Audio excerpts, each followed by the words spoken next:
I just thought quickly I'd try to do these problems for you. So I take x plus 3 and divide it into x cubed plus 0x squared minus 8x plus 2. Remember that 0x squared is because there's no x squareds in the dividend. And then I say what times x gives me x cubed. That would be x squared times x is x cubed, x squared times 3 is 3x squared.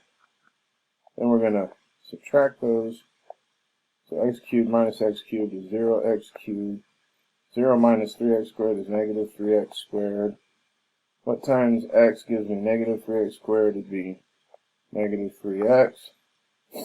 Negative 3x times x is negative 3x squared. Oops, we forgot to bring down the minus 8x, sorry. I got ahead of myself.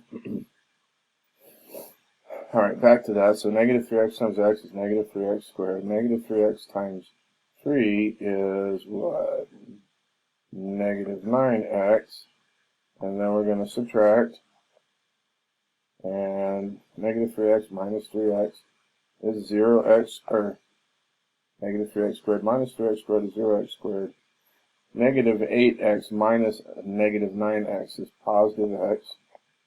And then we bring down the 2. And so x times x, it would be just 1. So x times 1 is x. And then 3 times 1 is 3. When we subtract these things, we get 0 plus negative 1. So this here, and down here, is our remainder. Okay, so if I were to write this, I could say, well, the answer is x plus 3 times x squared minus 3x plus 1, and then minus 1. Where this is the remainder. Okay. Alright, so that's that problem.